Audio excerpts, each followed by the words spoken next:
Kepada Kiai Haji Muhammad Rasid kami persilahkan. Allahumma salli ala Sayyidina Muhammad.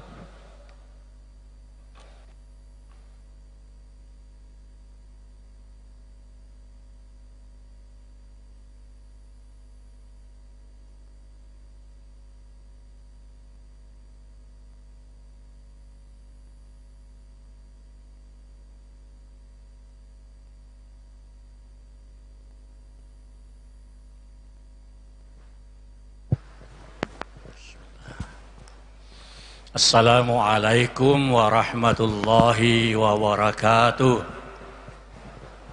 Bismillah walhamdulillah wala hawla wala quwata illa billah. Assalatu wassalamu ala rasulillah Sayyidina Muhammadin wa ala alihi wa ashabihi wa mawala. Yang sama-sama kita hormati Bapak Ketua Umum Badan Pengelola Islamic Center Kalimantan Timur, Bapak Haji Awang Dharma Bakti, beserta ibu dan keluarga besar beliau. Bapak-bapak, para imam dan bilal yang saya muliakan, Bapak dan Ibu sekalian rahimakumullah. Sungguh besar rasa syukur kita kehadirat Allah Subhanahu wa Ta'ala, dipanjangkan usia bisa memasuki bulan Ramadan. Dan ini tergambar dari keceriaan wajah kita bersama, semangat yang begitu tinggi untuk berkumpul bersama, memulai amal-amal ibadah Ramadan pada malam hari ini. Secara singkat saya ingin menyampaikan 3 hal yang pelaksanaannya secara bersamaan, tetapi nanti endingnya adalah menuju fitrahnya Allah Subhanahu wa Ta'ala. Rasulullah memang mengatakan kepada para sahabatnya supaya menyambut bulan Ramadan ini. Dan sebenarnya pada saat kita hadir di sini, kita sudah melaksanakan apa yang diminta oleh Rasulullah Sallallahu Alaihi Wasallam. 3 hal yang perlu kita mantapkan di dalam Ramadan. Yang pertama adalah penyucian diri kita. Mensucikan diri kita dari berbagai dosa dan kesalahan, dan mensucikan diri kita dari berbagai penyakit. Hati kita perlu dibersihkan dari noda-noda yang bersifat penyakit, yaitu rasa ria, rasa sombong, rasa terlalu ingin dilayani sehingga marah kalau tidak dilayani. Kemudian ada rasa kikir, ada rasa serakah. Kalau ada ria dan ujub, bangga diri dalam diri kita selama melaksanakan ibadah-ibadah Ramadan, maka itu menjadi penghalang kita berhasil dalam penyucian diri. Ini penyakit yang paling mudah disusupkan oleh setan di dalam batin kita. Kita kepingin dipuji, atau kalau tidak kepingin dipuji, kita memuji diri kita sendiri. Sehingga kita tidak menjadi khusyuk dalam ibadah kita. Dalam hadis dijelaskan bahwa ada sekelompok orang di padang mahsyar nanti menanyakan kenapa pahalanya tidak tercatat dalam berbagai ibadahnya. Lalu Allah mengatakan, mintalah pahala kepada orang-orang di mana kamu kepingin dipuji pada saat melakukan kebaikan itu. Begitu juga misalnya di dalam mencari rezeki kita perlu memelihara kehalalan. Maka dalam batin kita selama Ramadan, tolong serakah itu jangan ada. Sebab keserakan itulah yang membuat kita tergelincir. Sebaliknya kalau kita sudah memiliki cukup banyak, penyakit yang lain yang bisa muncul dan harus kita hilangkan adalah kikir. Kita punya uang banyak, punya kesempatan yang banyak, tapi kikir. Sehingga kita tidak melakukan apa yang mestinya kita lakukan. Jadi tahap pertama yang harus kita lakukan adalah mengosongkan hati kita, mengosongkan perilaku kita, mengosongkan pikiran kita dari hal-hal yang bersifat negatif.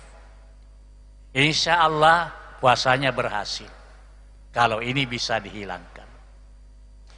Kemudian yang kedua, sejalan dengan mengosongkan diri dari yang negatif, kita mengisi kehidupan kita selama bulan Ramadan dengan hal-hal yang bersifat positif. Perbanyak zikir kepada Allah. Perbanyak membaca ayat suci Al-Quran selama bulan Ramadan selain kita berpuasa Ramadan. Nabi mengatakan ada dua yang minta izin kepada Allah untuk bisa memberi syafaat di hari kemudian nanti. Yang pertama adalah ibadah puasa. Puasa meminta kepada Allah supaya diberi kesempatan memberikan syafaat kepada mereka yang berpuasa. Alasannya adalah mereka sudah menahan diri dari makan, menahan lapar dan hausnya hanya untuk melaksanakan ibadah puasa. Permintaan ibadah ini dikabulkan oleh Allah. Yang kedua, Al-Quran. Meminta izin kepada Allah supaya diberi kesempatan memberi syafaat pada hari kemudian. Dan akhirnya diizinkan oleh Allah sehingga bacaan-bacaan ayat suci Al-Quran itu pada hari kiamat datang kepada kita untuk memberikan syafaat atau pertolongan.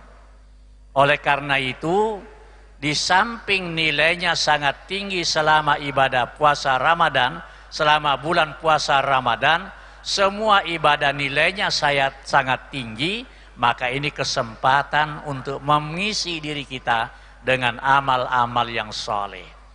Insya Allah pahala yang banyak mengakibatkan dosa terkikis. Insya Allah dampak dari pahala yang banyak mengakibatkan nilai kesalahan menjadi tidak ada. Apalagi kalau memang sudah dihapuskan. Jadi perbanyak istighfar dan perbanyak ibadah kepada Allah Subhanahu wa ta'ala.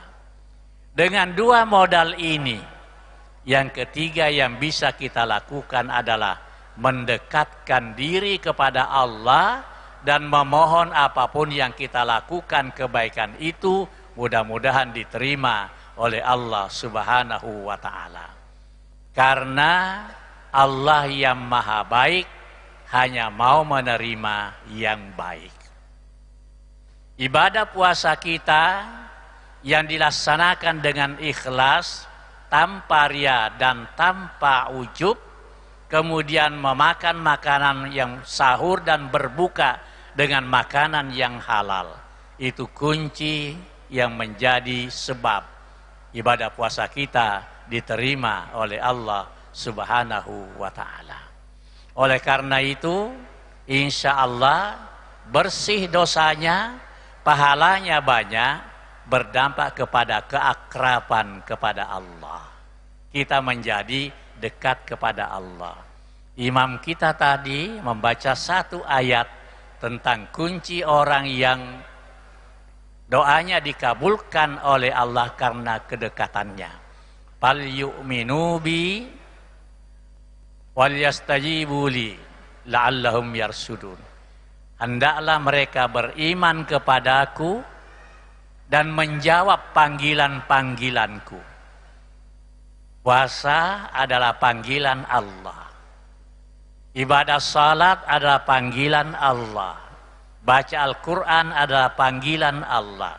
Dilaksanakan semua karena iman kepada Allah. Insya Allah Allah menyertai kita dengan petunjuk-petunjuknya, sehingga dengan demikian ada kedekatan diri kita kepada Allah, dan apa yang kita lakukan termasuk doa-doa kita dikabulkan oleh Allah Subhanahu wa ta'ala. Saya kira ini yang saya sampaikan pada awal Ramadan ini dan akan kita kembangkan pada subuh nanti. Terima kasih. Wallahul muwaffiq ila aqwamit thoriq. Assalamualaikum warahmatullahi wabarakatuh.